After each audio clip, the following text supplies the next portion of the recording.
En 1944, tras la caída de Saipán y las Islas Marianas, más de 5.000 prisioneros de guerra japoneses fueron transferidos a campos de detención en el territorio continental estadounidense. El Departamento de Guerra de Estados Unidos implementó rigurosamente las convenciones de Ginebra, ofreciendo abundante comida y atención médica adecuada a los prisioneros. El helado se derretía lentamente en la cuchara temblorosa de Hiroshi Takeda. 5 meses antes comandaba una unidad imperial en Saipán. Ahora, en el campo de prisioneros 314 de Arkansas, enfrentaba lo que consideraba la más desconcertante de las humillaciones, la bondad americana. Sus superiores lo habían preparado para torturas, trabajos forzados, tal vez la muerte. Nunca para filas organizadas, comidas abundantes y un postre helado que simbolizaba la abundancia en tiempos de guerra total. Los archivos perdidos de la guerra. El helado que sacudió el Bushido. Revela cómo un simple gesto culinario pudo cuestionar décadas de adoctrinamiento militar. La guerra, descubrirían los prisioneros, también se libraba en los pequeños actos de humanidad. El tren se detuvo con un chirrido metálico que resonó por la llanura de Arkansas como un suspiro de hierro cansado. A través de las rejas de las ventanas, Hiroshi Takeda observó el paisaje americano por primera vez. Campos de algodón que se extendían hasta donde alcanzaba la vista, salpicados de graneros de madera que parecían casas de muñeca comparados con los templos de su tierra natal. El sudor escurría por su rostro delgado, mezclándose con el polvo del viaje de 3 días desde el puerto de San Francisco. Sus hombres permanecían en un silencio absoluto, como les había sido enseñado. Pero Takeda podía sentir el miedo emanando de sus cuerpos tensos. La derrota en Saipán aún ardía en sus mentes como una herida abierta, y ahora enfrentaban el destino que la propaganda imperial había pintado con colores de pesadilla. Los guardias estadounidenses caminaban por el andén, pero sus rostros no mostraban la crueldad esperada, solo una eficiencia profesional que de alguna manera perturbaba más que cualquier demostración de odio.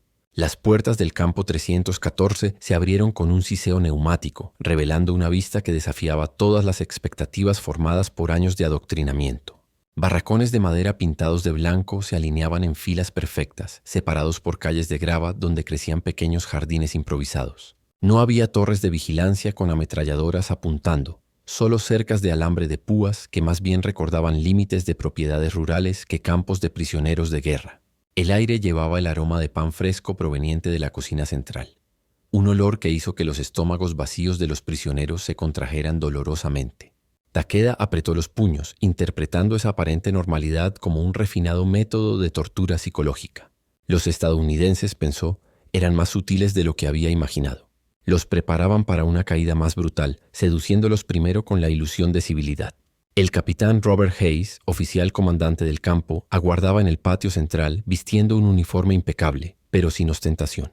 Era un hombre de mediana edad, cabello canoso y ojos azules que estudiaban a los recién llegados con interés profesional, no con desprecio. Cuando comenzó a hablar en japonés rudimentario, algunos prisioneros levantaron las cejas sorprendidos. Era raro encontrar estadounidenses que se dignaran a aprender su idioma. Sus palabras eran simples pero directas. Seguirían las reglas de la Convención de Ginebra, recibirían 3 comidas diarias, atención médica y podrían escribir cartas a casa una vez al mes. La propuesta sonaba tan imposible que Takeda casi se rió. Sin duda era un truco, una puesta en escena elaborada para quebrar su resistencia moral. Sin embargo, algo en la postura tranquila del oficial estadounidense plantó una semilla de duda en su mente disciplinada. La primera noche en el barracón transcurrió en silencio tenso, apenas interrumpido por los ronquidos ocasionales y los gemidos ahogados de hombres que soñaban con el hogar. Takeda permaneció despierto, acostado en una litera que para su sorpresa tenía colchón limpio y cobijas suficientes. Desde la ventana podía ver las luces suaves que iluminaban los caminos del campo, creando una atmósfera casi doméstica. Sus oídos, entrenados para detectar peligros, solo captaban los sonidos nocturnos de la fauna local. Grillos, lechuzas a lo lejos, el susurro del viento en los campos de algodón. No había gritos de tortura, ni pasos pesados de guardias de ronda. Esa calma lo inquietaba más que cualquier brutalidad explícita. Los estadounidenses estaban jugando un juego psicológico sofisticado, concluyó, y él necesitaba estar preparado para resistir cualquier trampa que planearan. La verdadera batalla, sospechaba, recién comenzaba. Cuando sonó la campana de la mañana a las 6 en punto, Takeda se levantó con la rigidez militar que décadas de entrenamiento habían grabado en sus músculos. Otros prisioneros se movían vacilantes, mirándose entre ellos en busca de orientación. El sargento estadounidense que vino a buscarlos para el desayuno parecía casi aburrido. No había tensión en sus movimientos, ninguna expectativa de resistencia o violencia. Los condujo a través del patio como un pastor que guía a las ovejas, gesticulando con economía y hablando en tono conversacional con sus compañeros guardias. Takeda observó cada detalle, cada microexpresión buscando señales de la trampa que seguramente los esperaba. Pero conforme se acercaban al comedor, solo el creciente aroma de huevos fritos y café fuerte llenaba el aire matutino, creando una disonancia cognitiva que amenazaba con socavar sus certezas más fundamentales. Capítulo 2. La primera prueba del comedor era amplio y bien iluminado, con mesas de madera dispuestas en filas ordenadas y ventanas que ofrecían vista a los campos cultivados por los propios prisioneros. Mary Collins, la enfermera encargada de la supervisión nutricional, observaba la entrada de los japoneses con interés profesional disfrazado de indiferencia casual. Había estudiado informes médicos sobre desnutrición severa entre las tropas imperiales y sabía que esos hombres no veían una comida completa desde hacía meses, quizás años. Sus rostros demacrados y cuerpos escuálidos contaban historias de racionamiento extremo y privaciones que iban más allá de lo que cualquier soldado debería soportar. El protocolo requería un cuidado especial en la reintroducción alimentaria. Estómagos atrofiados podrían rechazar violentamente la abundancia repentina. Sin embargo, había algo más en su interés por los prisioneros orientales, una curiosidad genuina sobre cómo reaccionarían al trato humano después de años de propaganda que los pintaba como demonios sanguinarios. La guerra, aprendió ella, también era una batalla de percepciones. Kenji Nakamura, el más joven del grupo con 19 años, sintió las piernas flaquear cuando vio las bandejas de comida dispuestas en la línea de servicio. Huevos revueltos humeantes, gruesas lonjas de tocino, tostadas doradas, café humeante y, imposible, jarras de leche fresca. En 3 años de servicio militar, desde que fue reclutado en su aldea pesquera, jamás había visto tal abundancia reunida en un solo lugar. Durante la campaña de Saipan, su unidad sobrevivió con puñados de arroz cocido, raíces amargas y, en los días de suerte, pescado seco duro como cuero. El estómago contraído de Kenji emitió un rugido audible que lo hizo sonrojarse de vergüenza. Miró furtivamente al sargento Takeda, temiendo una reprimenda, pero el oficial superior estaba igualmente hipnotizado por la visión de la comida. Un soldado estadounidense, notando su vacilación, hizo un gesto con una sonrisa y señaló las bandejas, invitándolos a servirse a su gusto. El joven japonés no lograba entender. ¿Dónde estaba la trampa? ¿Dónde estaba la crueldad que les habían prometido? El cabo John Miller trabajaba en la cocina desde la apertura del campo, 6 meses antes. Hijo de inmigrantes alemanes, había crecido escuchando historias sobre la dureza de la guerra y la importancia de mantener la humanidad incluso frente al enemigo. Cuando se ofreció para supervisar la alimentación de los prisioneros japoneses, sus compañeros lo llamaron ingenuo.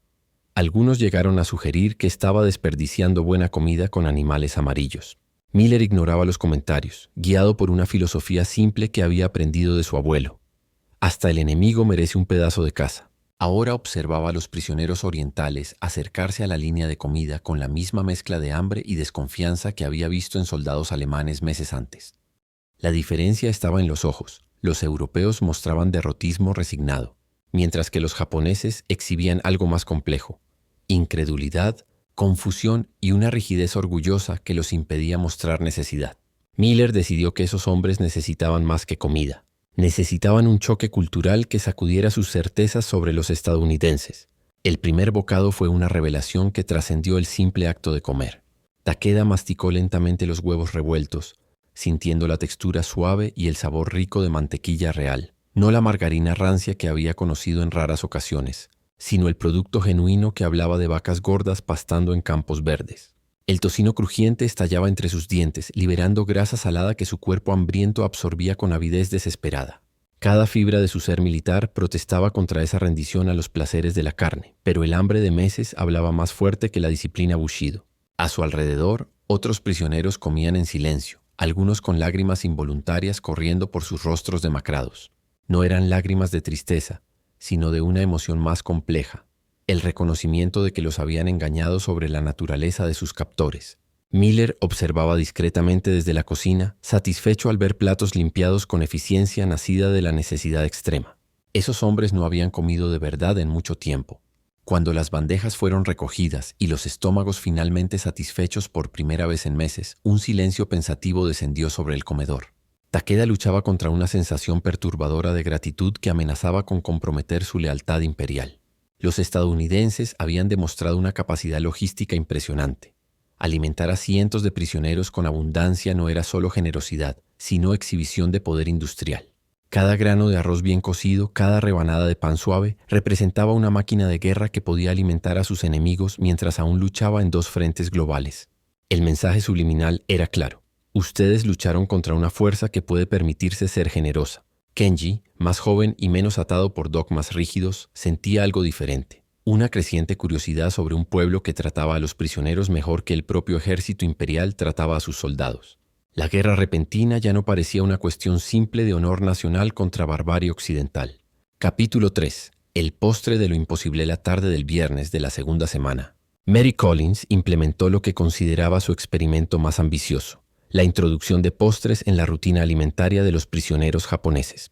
Había leído informes antropológicos sobre la escasez de azúcar en Japón durante la guerra. Los dulces eran lujos reservados para ocasiones especiales, incluso en tiempos de paz, y ahora se habían vuelto completamente inaccesibles para civiles y militares. El helado que planeaba servir no era solo un postre, sino un símbolo potente de la abundancia estadounidense en tiempos de racionamiento global. La máquina de helado del campo funcionaba con leche fresca de las granjas vecinas, azúcar del sur y vainilla importada, ingredientes que representaban una red de suministros que se extendía por todo el continente. Collins sabía que estaba a punto de confrontar a esos hombres con una realidad que desafiaría todo lo que habían aprendido sobre sus captores. El helado sería servido en tazones de metal pulido, acompañado de cucharas limpias y servilletas de papel blanco, pequeños detalles que comunicaban respeto y dignidad. El capitán Masaruendo, el oficial de mayor rango entre los prisioneros, observaba el movimiento inusual en la cocina con creciente sospecha. A los 42 años, veterano de campañas en China y Filipinas, había desarrollado instintos agudos para detectar cambios en el ambiente que pudieran indicar peligro o oportunidad.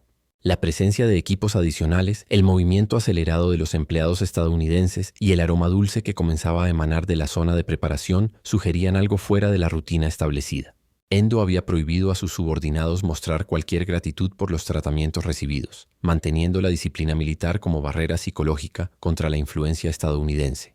Sin embargo, él mismo luchaba contra una creciente curiosidad sobre las motivaciones de sus captores. Los estadounidenses parecían genuinamente preocupados por el bienestar de los prisioneros, una actitud que contradecía todo lo que había aprendido sobre la mentalidad occidental. Aquella tarde traería una prueba definitiva de su capacidad para mantener la resistencia moral frente a gestos cada vez más desconcertantes de humanidad. Cuando los prisioneros se alinearon para la comida vespertina, encontraron un comedor ligeramente diferente. Flores silvestres en pequeños jarrones adornaban algunas mesas, y un aroma dulce y cremoso llenaba el aire con promesas de placeres desconocidos. Kenji Nakamura sintió el corazón acelerarse cuando vio los tazones de metal brillante dispuestos al final de la línea de servicio, cada uno con una sustancia blanca y helada que emitía un leve vapor en el aire cálido de Arkansas. Miller estaba ubicado detrás del mostrador con una sonrisa más amplia de lo habitual, claramente ansioso por observar las reacciones. «Helado de vainilla», anunció en japonés quebrado, haciendo gestos para indicar que debían probarlo. La palabra helado era familiar para algunos prisioneros que habían servido en grandes ciudades, pero la mayoría jamás había probado ese manjar. Para hombres criados con disciplina espartana y acostumbrados a considerar el azúcar un lujo ocasional, la visión de un postre abundante representaba un universo cultural completamente ajeno. Takeda tomó su tazón con manos que temblaban casi imperceptiblemente, no de miedo, sino de una emoción más compleja que no lograba nombrar. El primer bocado tocó su lengua como un choque eléctrico helado, la textura cremosa derritiéndose inmediatamente, liberando sabores dulces y ricos que su paladar militar jamás había experimentado. Era como si toda la privación de los últimos años fuera suspendida momentáneamente por esa pequeña porción de felicidad congelada. Alrededor de la mesa, otros prisioneros reaccionaban con expresiones que variaban desde el éxtasis silencioso hasta la profunda desconfianza. Algunos se negaban a tocar el postre, interpretándolo como una humillación refinada o una prueba de lealtad imperial. Kenji, menos atado por protocolos rígidos, saboreaba cada cucharada con los ojos cerrados, permitiéndose un momento de placer que no sentía desde su infancia en su aldea pesquera. El helado no era solo comida, era una ventana a un mundo donde tales lujos eran lo suficientemente comunes como para ser ofrecidos incluso a enemigos derrotados. La división entre los prisioneros se hizo evidente conforme los tazones fueron vaciados o dejados intactos sobre las mesas. Endo mantuvo su porción intacta, observándola derretirse lentamente mientras estudiaba las reacciones de sus hombres. Vio a soldados experimentados emocionarse con un simple postre y eso lo perturbó profundamente. No la emoción en sí, sino lo que representaba. El helado estaba haciendo algo que meses de propaganda imperial no habían logrado. Estaba humanizando al enemigo de manera irrefutable. ¿Cómo podía un pueblo cruel y bárbaro demostrar tal cuidado con los detalles, tal consideración por necesidades que iban más allá de la mera supervivencia? Miller observaba desde la cocina satisfecho al ver que su experimento estaba funcionando exactamente como lo había planeado. No se trataba de conversión política o propaganda sutil. Era simplemente un recordatorio de que bajo uniformes e ideologías diferentes, todos compartían la misma humanidad básica. El helado era su forma silenciosa de decir, ustedes son hombres, no demonios, y merecen ser tratados como tales. En las semanas que siguieron al incidente del helado, como Endo comenzó a llamarlo en sus informes mentales, el campo desarrolló una dinámica social compleja que ni los manuales militares estadounidenses ni la doctrina Bushido habían previsto. Se formaron grupos informales entre los prisioneros, aquellos que aceptaban abiertamente las amabilidades estadounidenses, los que participaban secretamente pero mantenían una fachada de resistencia, y una minoría irredenta que rechazaba cualquier gesto como estratagema psicológica enemiga. Takeda se encontraba en una posición particularmente incómoda, equilibrándose entre su autoridad como sargento y una creciente admiración por la eficiencia organizacional estadounidense. Observaba a los guardias trabajar con disciplina profesional pero sin la rigidez brutal que caracterizaba el sistema militar japonés, y eso lo intrigaba profundamente. ¿Cómo podía un ejército ser efectivo manteniéndose humanitario?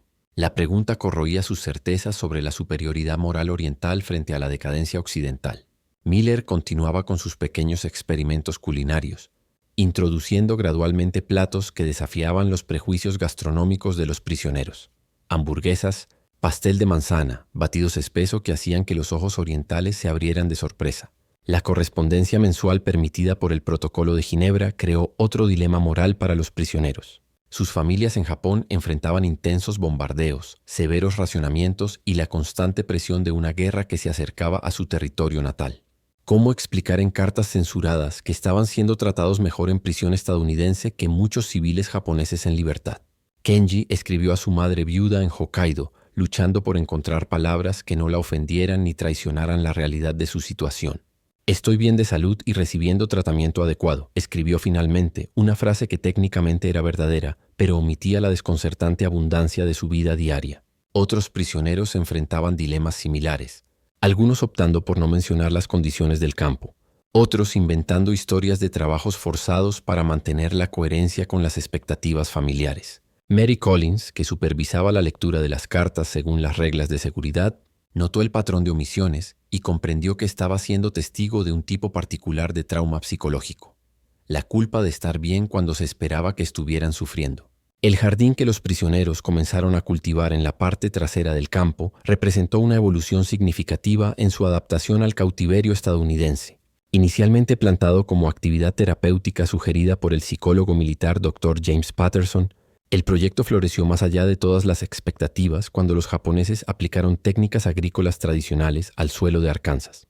Los vegetales orientales crecían junto a cultivos estadounidenses, creando una metáfora viva de la coexistencia cultural que se estaba desarrollando en el campo. Endo supervisaba el trabajo con la misma meticulosidad que había aplicado a las operaciones militares, pero ahora sus talentos organizacionales servían para crear vida en lugar de destruirla. El aroma de tierra húmeda y plantas jóvenes se mezclaba con los olores familiares del comedor, creando una atmósfera que comenzaba a recordar hogar más que prisión. Miller contribuía con semillas y herramientas, estableciendo una colaboración silenciosa que trascendía las barreras lingüísticas. El jardín se convertía en un espacio neutral, donde guardias y prisioneros podían interactuar como seres humanos interesados en el crecimiento de plantas, no como enemigos separados por rejas e ideologías. La llegada de nuevos prisioneros cada mes creaba oportunidades para que los veteranos del campo observaran sus propias transformaciones a través de ojos frescos. Los recién llegados exhibían la misma incredulidad, el mismo miedo mezclado con orgullo herido que todos habían sentido al principio. Pero ahora, hombres como Takeda se encontraban en la extraña posición de tranquilizar a sus compatriotas sobre la benevolencia estadounidense, una inversión de roles que lo perturbaba profundamente. Se estaba convirtiendo, de alguna manera, en un colaborador involuntario del sistema carcelario enemigo, o simplemente reconocía hechos que la propaganda imperial había oscurecido. Kenji, menos atado por complejidades jerárquicas, Asumió naturalmente el papel de mentor informal para prisioneros más jóvenes, enseñándoles las reglas no escritas de convivencia en el campo y preparándolos para choques culturales como el helado del viernes. El doctor Patterson observaba estas dinámicas con fascinación profesional, documentando cómo los seres humanos se adaptaban a situaciones que desafiaban sus estructuras mentales fundamentales. El campo se estaba convirtiendo en un laboratorio no intencional de reconciliación cultural. Las noches de otoño trajeron una nueva dimensión a la vida del campo cuando Miller, al descubrir que varios prisioneros sabían tocar instrumentos tradicionales, organizó sesiones musicales informales en el patio principal. El sonido del shamisen de Takeda, un instrumento que había traído escondido desde Saipan, se mezclaba extrañamente con armónicas estadounidenses y guitarras prestadas por los guardias. La música creaba puentes que las palabras no lograban construir, permitiendo que hombres de culturas opuestas compartieran emociones a través de melodías universales. Endo inicialmente prohibió la participación en esas sesiones, considerándolas fraternización inapropiada con el enemigo, pero gradualmente relajó la disciplina cuando se dio cuenta de que la música estaba elevando la moral general sin comprometer la seguridad. Collins escuchaba frecuentemente las melodías desde su ventana en el edificio administrativo, impresionada por la belleza melancólica que surgía de la combinación improbable de tradiciones musicales orientales y occidentales. Esos sonidos nocturnos se convirtieron en la banda sonora de una transformación que nadie había previsto, el descubrimiento de que los enemigos podían convertirse, si no en amigos, al menos en seres humanos mutuamente respetables. El primer invierno en el campo 13-14 trajo una transformación física y emocional que ningún manual militar había previsto. La nieve cubrió los barracones con un manto blanco que transformó el paisaje en algo salido de una postal americana, creando una belleza silenciosa que contrastaba brutalmente con los recuerdos tropicales de Saipán. Takeda observaba los copos caer a través de la ventana de su barracón, recordando las descripciones poéticas del invierno que había leído en la literatura clásica japonesa, pero que nunca había experimentado personalmente.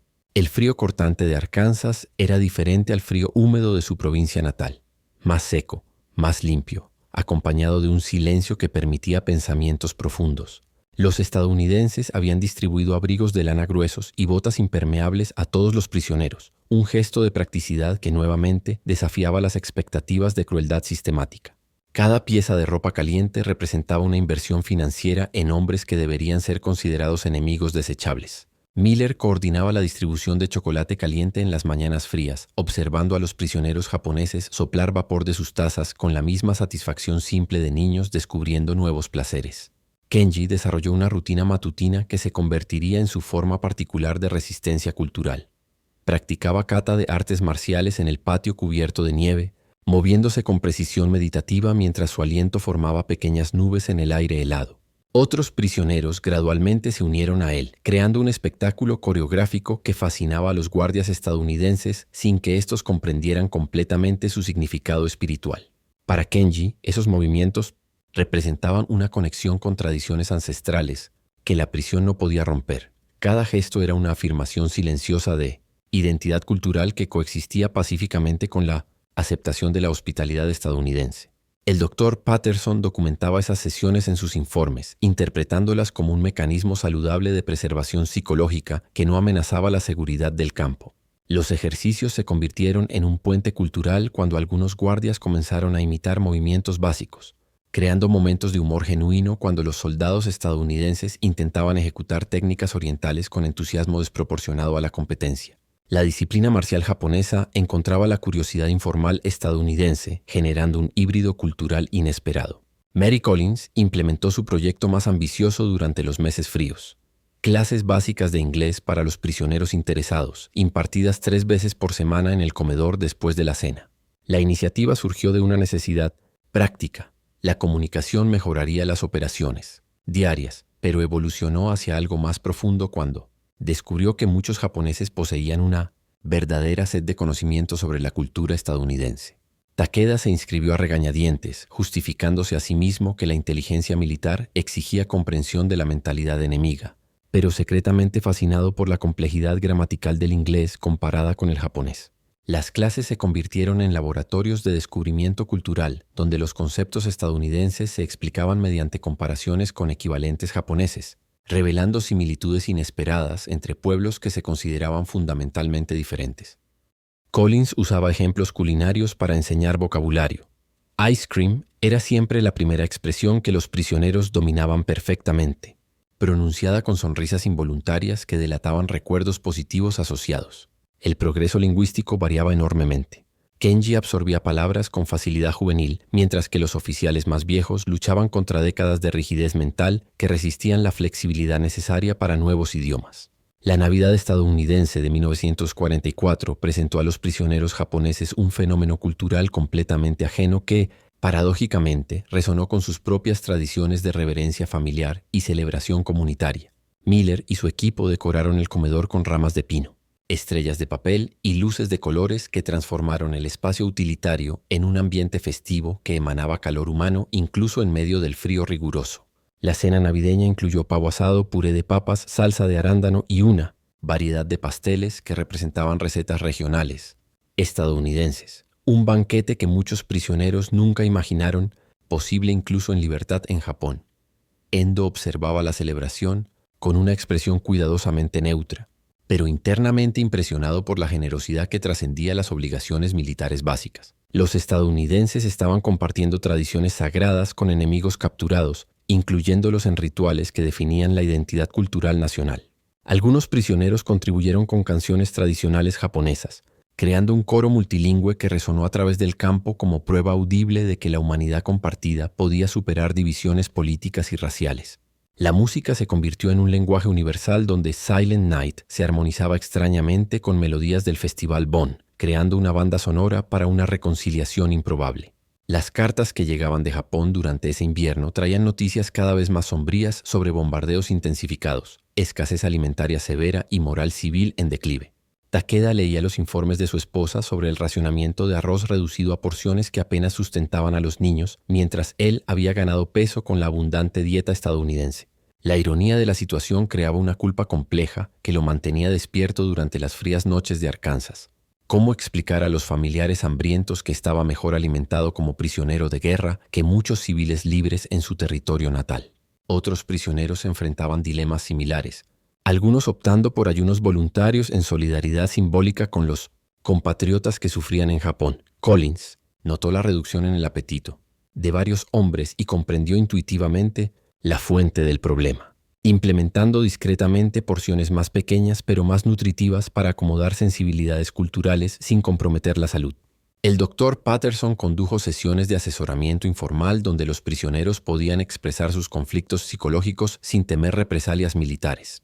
El invierno estadounidense se había convertido en una estación de introspección forzada donde los hombres confrontaban contradicciones entre lealtad nacional y la realidad vivida, descubriendo que el verdadero patriotismo a veces exigía el reconocimiento de verdades incómodas sobre enemigos que se revelaban más humanos de lo que la propaganda permitía admitir.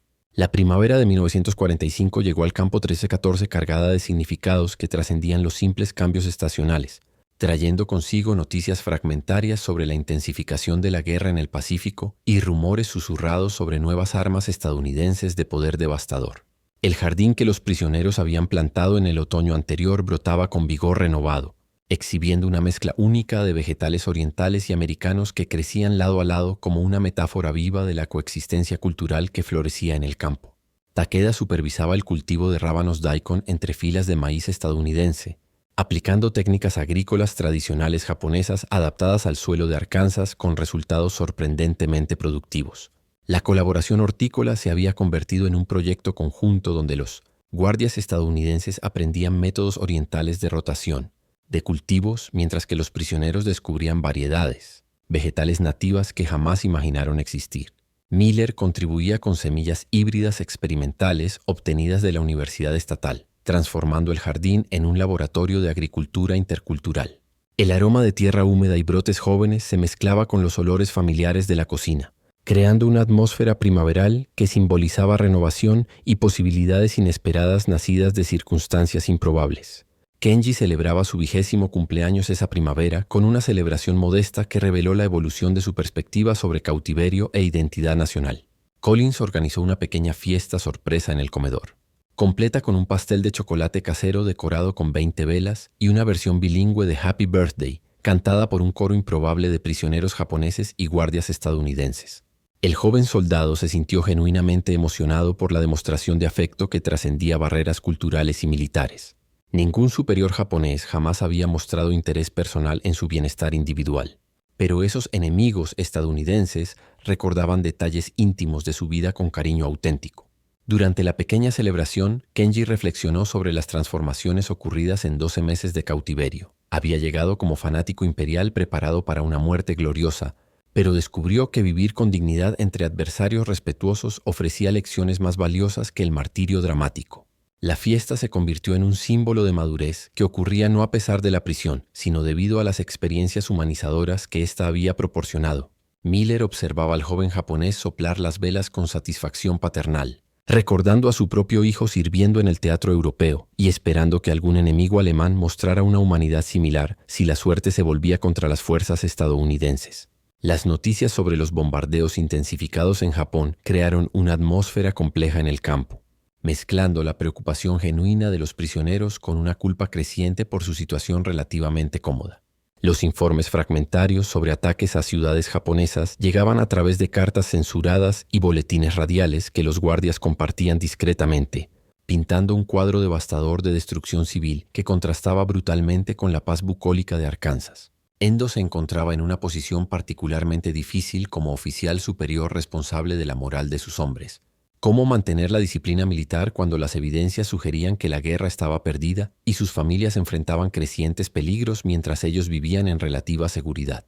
El doctor Patterson observó síntomas crecientes de depresión y ansiedad entre los prisioneros, implementando sesiones de terapia grupal disfrazadas como discusiones culturales, donde los hombres podían expresar conflictos emocionales sin comprometer su dignidad militar.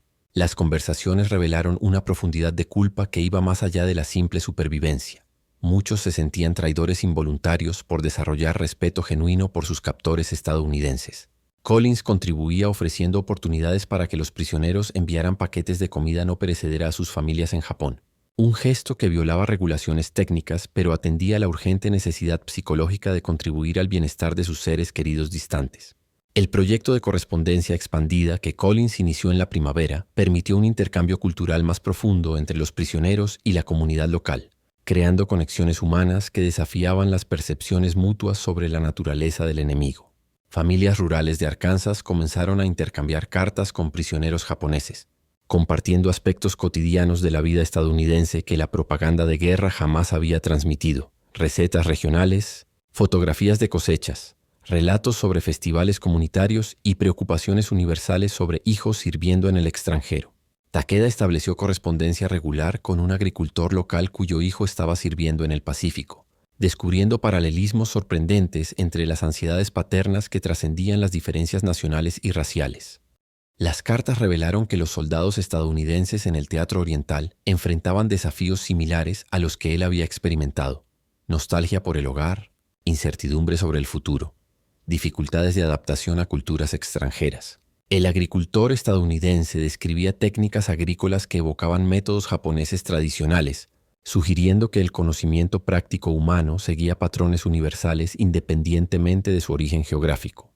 Estos intercambios epistolares se convirtieron en laboratorios de descubrimiento mutuo, donde los estereotipos culturales eran gradualmente reemplazados por una comprensión matizada de las complejidades humanas que existían más allá de la propaganda y los prejuicios nacionales. La llegada de nuevos prisioneros capturados en Iwo Jima y Okinawa trajo relatos de primera mano sobre la intensificación desesperada de la resistencia japonesa, pero también confirmación de rumores sobre el trato consistentemente humano ofrecido por las fuerzas estadounidenses a los combatientes enemigos que se rendían. Los veteranos del Campo 314 asumieron naturalmente el papel de orientadores culturales, preparando a los recién llegados para los choques de abundancia y amabilidad que los aguardaban en el cautiverio estadounidense. Takeda se encontró explicando los protocolos del comedor y las reglas de convivencia con una autoridad nacida de la experiencia, no de la imposición jerárquica, una transformación personal que lo impresionaba por la sutileza con que había ocurrido. Kenji demostraba técnicas básicas de inglés conversacional a los soldados más jóvenes, transmitiendo entusiasmo lingüístico que habría sido considerado traición cultural meses antes. Miller expandió las operaciones culinarias para acomodar a grupos más grandes, manteniendo los estándares de calidad que seguían sorprendiendo a los hombres acostumbrados a la escasez militar japonesa. El helado de los viernes se había convertido en una tradición institucional esperada ansiosamente por prisioneros veteranos y novatos por igual, simbolizando la transformación completa de un símbolo de humillación a una fuente de placer simple pero significativo. La primavera trajo no solo renovación natural, sino también la creciente evidencia de que la enemistad basada en la ignorancia mutua podía superarse a través de la exposición prolongada a la humanidad compartida, que existía más allá de los uniformes y las ideologías políticas. El anuncio de la rendición japonesa en agosto de 1945 llegó al campo 314 a través de ondas radiales que transformaron instantáneamente la atmósfera del lugar, sustituyendo las rutinas establecidas por incertidumbre sobre futuros que ningún manual militar había previsto. Takeda escuchó las palabras del emperador Hirohito a través de los altavoces instalados en el patio central, sintiendo décadas de devoción imperial desmoronarse como castillos de arena golpeados por olas inexorables. La voz divina que había ordenado el sacrificio supremo ahora admitía derrota y solicitaba aceptación de ocupación extranjera, ironía histórica que hacía de su propia experiencia de cautiverio humanitario una preparación involuntaria para realidades que aguardaban a todo el pueblo japonés. A su alrededor, otros prisioneros reaccionaban con silencio atónito, algunos llorando abiertamente mientras otros mantenían rigidez militar que enmascaraba el colapso interno de estructuras mentales fundamentales. Miller observaba desde la cocina con expresión solemne, comprendiendo que estaba siendo testigo de un momento histórico donde los hombres confrontaban el colapso de todo en lo que habían creído. Collins circulaba discretamente entre grupos de prisioneros, ofreciendo su presencia compasiva sin palabras que pudieran sonar condescendientes en un momento de vulnerabilidad extrema. La guerra había terminado oficialmente, pero la verdadera batalla, la reconstrucción de identidades destrozadas, apenas comenzaba. Kenji experimentó la noticia de la rendición con sentimientos contradictorios que reflejaban su transformación durante los meses de cautiverio estadounidense. Por un lado, sentía un profundo alivio de que los bombardeos cesarían y su familia finalmente estaría a salvo. Por otro, reconocía que el Japón que conocía probablemente ya no existía, reemplazado por una realidad ocupada que desafiaría las tradiciones culturales que definían su identidad. Durante caminatas solitarias por el jardín que ayudó a cultivar, contemplaba vegetales híbridos creciendo vigorosamente en el suelo estadounidense, metáfora perfecta de las adaptaciones culturales que él mismo había experimentado sin darse cuenta completamente. Las plantas japonesas habían prosperado en un ambiente extranjero sin abandonar características esenciales, sino adaptándose a nuevas condiciones de forma que permitiera un crecimiento sostenible. Tal vez, reflexionó, la derrota militar no significaba aniquilación cultural, sino una oportunidad de síntesis que preservara los valores fundamentales mientras incorporaba aspectos positivos de civilizaciones extranjeras. Miller lo encontró en esas reflexiones una tarde, ofreciéndole helado extra como un gesto de consuelo silencioso que comunicaba comprensión empática más elocuentemente que las palabras. El joven japonés aceptó el postre con genuina gratitud, reconociendo que ese estadounidense simple le había enseñado lecciones sobre dignidad humana que ningún manual militar jamás había transmitido. La guerra había terminado, pero las amistades forjadas en circunstancias improbables permanecerían como puentes entre culturas que descubrieron humanidad compartida más allá de diferencias superficiales. El proceso de repatriación reveló la profundidad de las transformaciones psicológicas ocurridas durante años de cautiverio humanitario, enfrentando a los exprisioneros con la perspectiva de regresar a una sociedad que no compartía sus experiencias de convivencia pacífica con antiguos enemigos. Endo enfrentaba un dilema particular como oficial superior. ¿Cómo explicar a las autoridades japonesas que había permitido fraternización con los captores estadounidenses sin comprometer el honor militar o la seguridad de los subordinados? Durante sesiones de preparación conducidas por el Dr. Patterson, los prisioneros expresaron ansiedades sobre la reintegración a una cultura que podría interpretar su supervivencia y adaptación como una traición implícita a los ideales imperiales.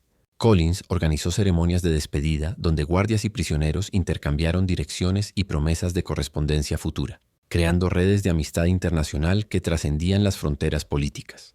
Takeda regaló a Miller su shamisen como símbolo de gratitud por el trato que había redefinido su comprensión sobre la naturaleza humana, mientras recibía a cambio una receta manuscrita para helado de vainilla, un recuerdo culinario de las profundas transformaciones experimentadas en tierra extranjera.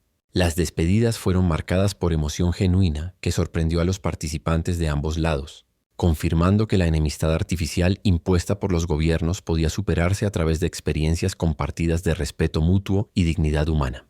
El campo 1314 se había convertido en un laboratorio no intencional de reconciliación internacional donde los hombres descubrieron que las diferencias culturales enriquecían en lugar de amenazar las identidades nacionales cuando se abordaban con mente abierta y corazón generoso.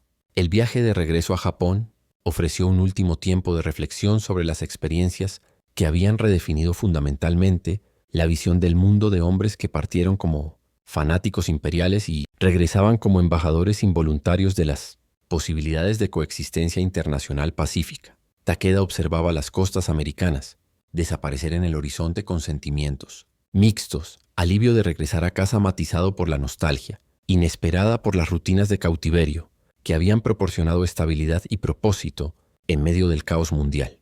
Durante conversaciones en el barco de transporte, los exprisioneros compartían historias que revelaban patrones consistentes de trato humano en los campos estadounidenses, contrastando dramáticamente con la propaganda que los había preparado para la brutalidad sistemática.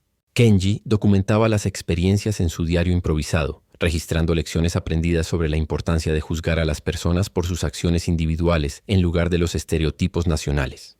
Las anotaciones se convertirían en la base para conferencias que él posteriormente ofrecería en escuelas japonesas, educando a las generaciones futuras sobre las complejidades de las relaciones internacionales que trascendían las simplificaciones militaristas. Miller había empacado suministros extra de chocolate y conservas como regalos de despedida, gestos prácticos que comunicaban continuidad del cuidado incluso después de que terminaran las responsabilidades oficiales. El océano que separaba América de Japón ya no era un abismo cultural infranqueable, sino un puente potencial para el entendimiento mutuo basado en el reconocimiento de la humanidad compartida que existía más allá de las fronteras artificiales creadas por los conflictos políticos temporales. Años después, cuando los veteranos del Campo 314 se reunieron en encuentros organizados por asociaciones de exprisioneros, sus historias se convirtieron en poderosos testimonios sobre las posibilidades de transformación que surgieron de circunstancias menos probables, guerra total convertida en oportunidad de descubrimiento cultural profundo. Takeda estableció un negocio de importación que facilitaba el intercambio comercial entre Japón y Arkansas, manteniendo correspondencia regular con familias rurales estadounidenses que habían demostrado bondad durante años de cautiverio. Collins publicó un estudio antropológico sobre las adaptaciones culturales observadas en el campo, contribuyendo a la literatura académica que influiría en futuras políticas de trato a prisioneros de guerra. Kenji se convirtió en intérprete para la ocupación estadounidense, aplicando habilidades lingüísticas desarrolladas en las clases nocturnas en el comedor del campo para facilitar la comunicación entre culturas que aprendían gradualmente a coexistir con respeto mutuo. El Dr. Patterson desarrolló protocolos psicológicos para la reintegración de exprisioneros basados en observaciones hechas durante la administración humanitaria del Campo 314, reconociendo que el trauma de guerra podía ser mitigado mediante un trato que preservara la dignidad individual incluso en circunstancias de derrota militar. El helado de los viernes se convirtió en un símbolo perdurable en las memorias colectivas de los veteranos, no solo como postre, sino como representación del descubrimiento de que los enemigos podían revelarse más humanos de lo que la propaganda permitía imaginar, y que pequeños gestos de bondad poseían un poder transformador que superaba grandes estrategias militares en la construcción de paz genuina entre pueblos que compartían aspiraciones fundamentales de seguridad, prosperidad y dignidad para sus familias.